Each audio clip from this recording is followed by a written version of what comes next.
Olá pessoal, tudo bem? Sou o professor Everton, professor de Química, e hoje nós vamos para mais uma aula do nosso Pré-ENEM Legal. Pessoal, na aula de hoje, nós vamos falar um pouco mais sobre a continuidade dos hidrocarbonetos. Na aula anterior, nós falamos sobre a classificação das cadeias, e hoje nós vamos conversar um pouquinho sobre como esses hidrocarbonetos eles se comportam, tá? Então os hidrocarbonetos normalmente eles vão ter 3 classificações, com ligações simples, duplas e triplas. Isso faz com que eles sejam conhecidos como alcanos, alcenos, alcinos e algum ponto como alcadieno ou ciclano, cicleno. Perfeito? Vamos ver, olha só. Os alcanos, eles são hidrocarbonetos que apresentam apenas ligações simples entre a sua estrutura. Logo, eles terão uma fórmula muito simples, que é CnH2n mais 2.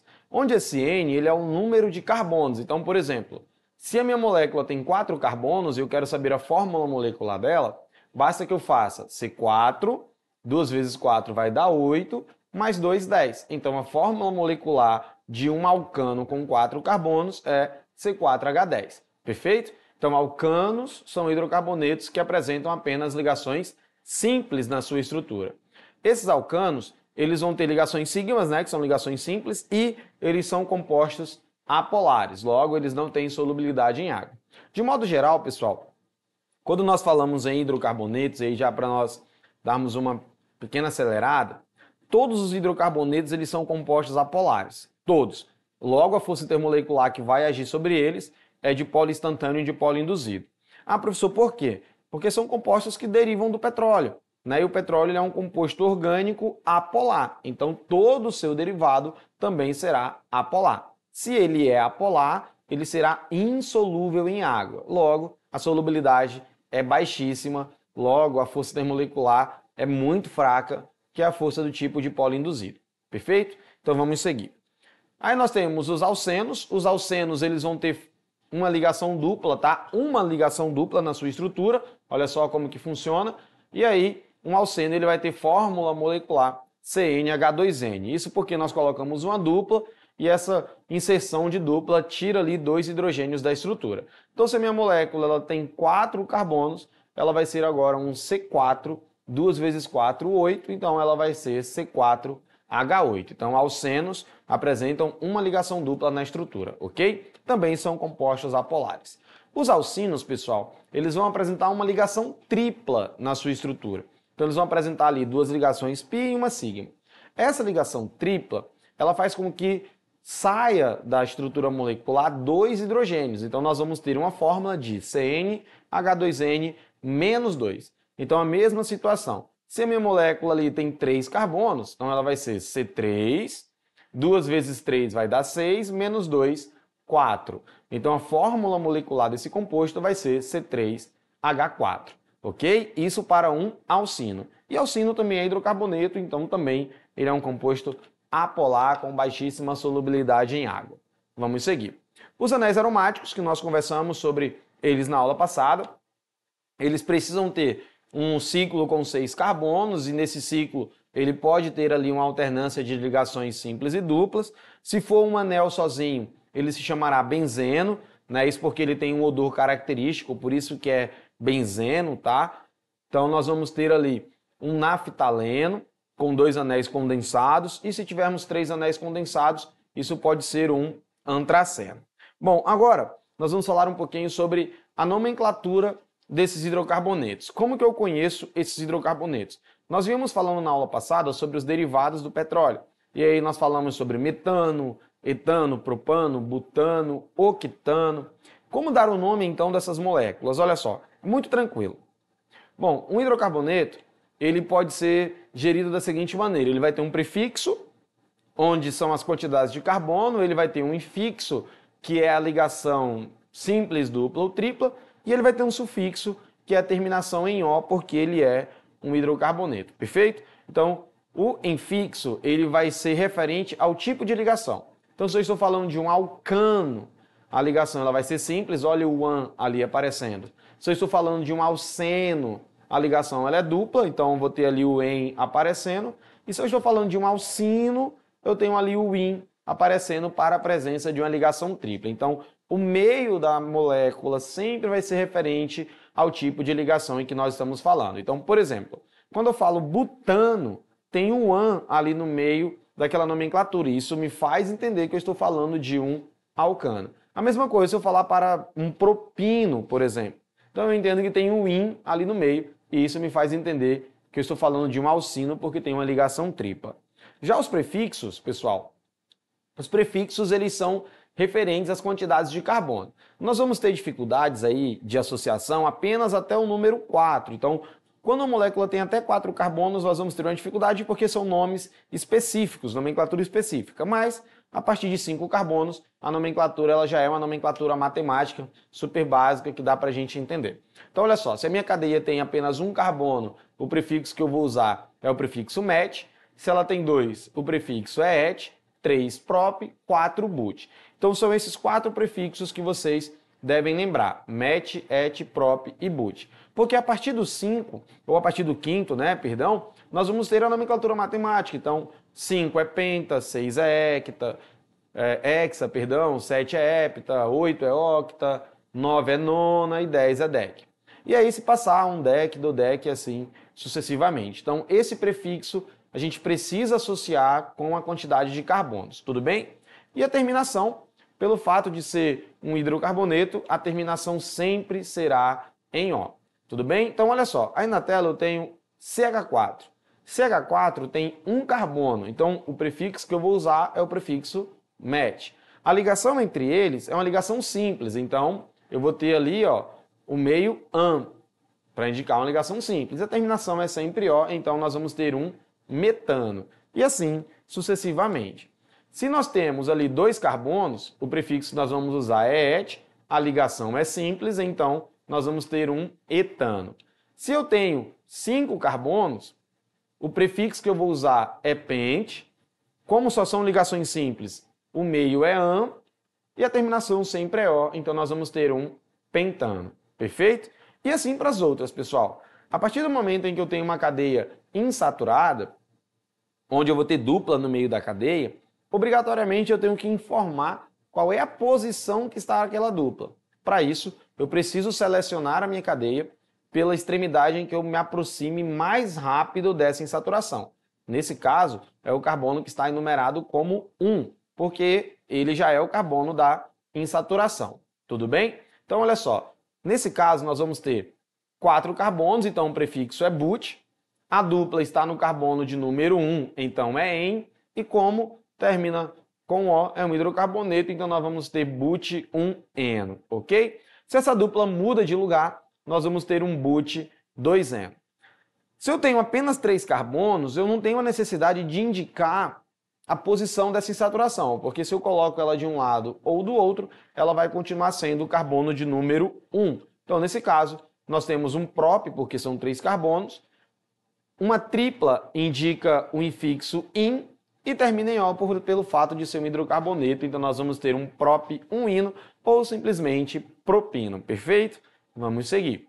Então, quando essa cadeia ela é um ciclo, basta que nós acrescentamos ali no nome a palavra ciclo. Então eu tenho um ciclo, uma cadeia fechada com 4 carbonos, com ligações simples. Então eu tenho um ciclobutano. Se fossem 5 carbonos, ciclopentano, 3 carbonos, ciclopropano e assim sucessivamente. Então nesse caso, se eu tiver a presença de uma dupla, eu também preciso indicar essa dupla no nome. Então um ciclo tem 5 carbonos e tem uma dupla ali entre o carbono 1 e 2. Então eu tenho um ciclopenteno dizendo e enfatizando com o infixo em que aquela cadeia se torna de um cicleno, se torna um alceno, ok? Se eu não tiver insaturações, eu não preciso indicar a posição, então eu só tenho um ciclo com 6 carbonos. Nesse caso, eu não tenho alternância de duplas, então esse ciclo ele não é uma cadeia aromática, ele é um hidrocarboneto simples, então ele é um ciclohexano, ok? Vamos seguir. Se a minha cadeia ela tem uma cadeia ramificada ou ela tem uma insaturação, é necessário que nós precisamos fazer um encontro da cadeia principal. E o que é a cadeia principal? A cadeia principal é aquela cadeia que vai dar a maior sequência de carbonos possíveis. Então você vai começar a contagem da esquerda para a direita ou da direita para a esquerda, dependendo das suas prioridades. E a cadeia principal será aquela cadeia que vai ter a maior sequência de carbonos possíveis. Perfeito? Vamos lá então. Nesse caso, eu tenho ali uma cadeia com 3 carbonos e eu preciso selecionar a cadeia principal. Perceba aí na tela que essa não é a nossa cadeia principal, esse primeiro exemplo. Por quê? Porque ela me dá ali uma ramificação e eu tenho 4 carbonos. Quando eu olho para a segunda cadeia, aí sim eu tenho uma cadeia que eu tenho 5 carbonos e eu tenho uma ramificação. Nesse caso, eu preciso escolher essa cadeia como cadeia principal, porque ela vai me dar a maior sequência de carbonos. Perceba que a primeira cadeia está dando para a gente 4 carbonos apenas. Quando eu olho a segunda cadeia, ela me dá 5 carbonos de maneira sequenciada, tá, pessoal? É importante isso. E aí eu tenho uma cadeia chamada de cadeia principal. Feito isso, eu preciso entender que ali eu tenho uma outra cadeia agora, percebam que é o mesmo desenho, mas essa outra cadeia, ela me dá agora 6 carbonos. Então, essa terceira cadeia que deve ser escolhida como a cadeia principal. Perceba que nós fizemos a primeira contagem, deu 4 carbonos, nós fizemos a segunda contagem, deu 5 carbonos, e na terceira contagem nós tivemos ali 6 carbonos selecionados. Então, nesse caso, nós temos uma cadeia principal. Perfeito? E sobrou uma ramificação, né? Um carbono terciário, como eu falei na aula anterior, uma perninha para cima ou para baixo, indicando a presença dessa ramificação. Perfeito, pessoal? Então, olha só, aí na tela, ali nós temos a nossa cadeia principal. Vamos seguir.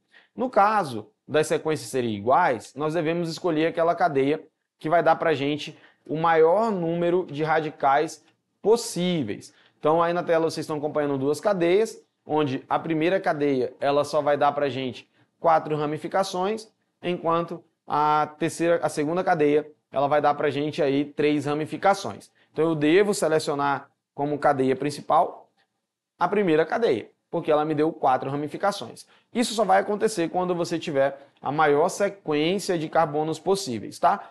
Se conta da direita para a esquerda, da esquerda para a direita e deu a mesma quantidade, é necessário que você escolha aquela cadeia que te forneça o maior número de radicais possíveis. Nesse caso, a primeira cadeia. Se a cadeia for saturada, nós vamos escolher sempre o radical menor. Se ela for insaturada, essa insaturação ela precisa fazer parte da cadeia principal, como o segundo exemplo que nós estamos acompanhando aí na tela, ok? Se ela tiver um grupo funcional, não necessariamente esse grupo funcional ele vai fazer parte dessa ramificação, ele não é considerado um radical, perfeito? Radicais são somente átomos de carbono. Vamos seguir aqui. Bom, aí nós temos uma cadeia, onde essa cadeia ela vai ter um radical chamado de metil, e nós vamos numerar a cadeia pelo lado em que nós nos aproximamos mais rápido desse radical. Então perceba ali que eu tenho um 2,2,4 trimetilpentano, porque eu tenho 3 radicais, esses radicais são metis, pente, porque a cadeia principal tem 5 carbonos, an, porque só tem ligações simples nessa cadeia, e como ela é hidrocarboneto, ela vai terminar em O, então nós vamos ter um 2,2,4 trimetilpentano. Já na segunda cadeia, perceba que nós envolvemos a insaturação, então nós temos um CH2 ali insaturado, e esse CH2 ele vai participar da cadeia principal, e isso me dá também 3 radicais, que são 3 metis. Então vamos numerar. Então a nossa cadeia ela fica 2,44, porque eu considerei o carbono número 1 agora sendo o carbono insaturado, e eu tenho um metil no carbono 2 e 2 metis no carbono 4, por isso que fica 2,44 trimetilpente, porque a principal tem 5 carbonos, um eno, indicando que eu tenho uma dupla, então se trata de um alceno naquela insaturação. Então, um eno e O, hidrocarboneto. Então, a nossa molécula fica 2,44 trimetilpente 1eno. Perfeito? Vamos lá. Aí na tela nós temos uma questão. Essa questão é a número 1 do nosso livro do Sistema Farias de Brito, o livro 2. a gente vai encontrar essa questão na página 145. Tá? Então vamos lá, abra seu livro e encontre aí a questão número 1 na página 145. A questão diz o seguinte: o querosene é uma fração intermediária entre a gasolina e o óleo diesel. Esse derivado é obtido da destilação fracionada do petróleo in natura, com ponto de ebulição variando de 150 a 300 graus Celsius. O querosene é constituído por hidrocarbonetos e é largamente utilizado como combustível de turbinas de avião a jato, tendo ainda aplicações como solvente e removedor. Tem como característica produzir queima isenta de odor e fumaça. O querosene pode ser utilizado como?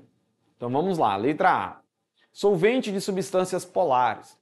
Letra B. Comburente quando oxidado na presença de O2.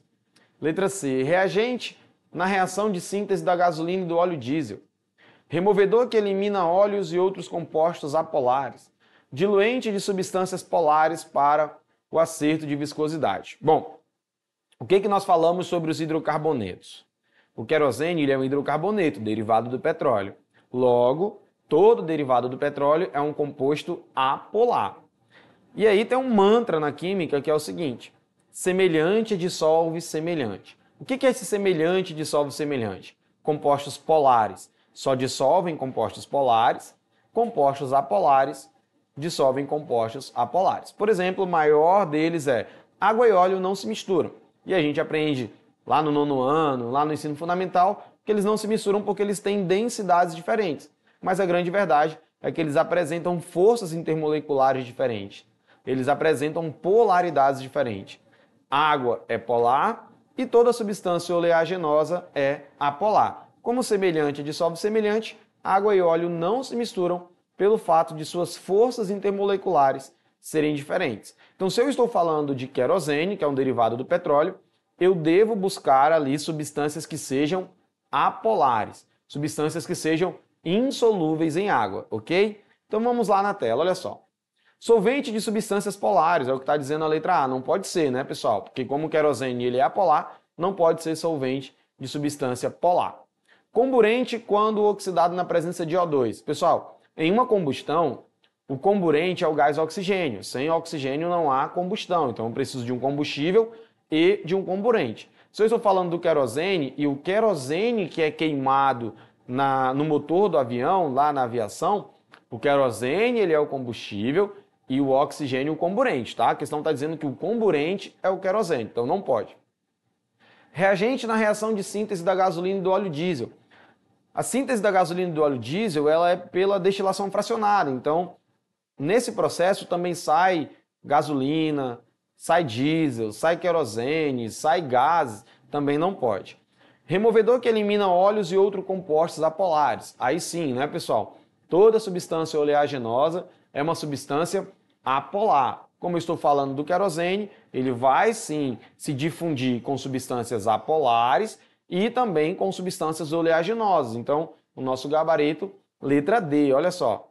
Não poderia ser a letra E, porque ele seria diluente de substâncias polares e não pode, porque ele é apolar, ele é um derivado do petróleo, é um hidrocarboneto. Então, hidrocarbonetos são moléculas apolares. Então, nosso gabarito, letra D, perfeito?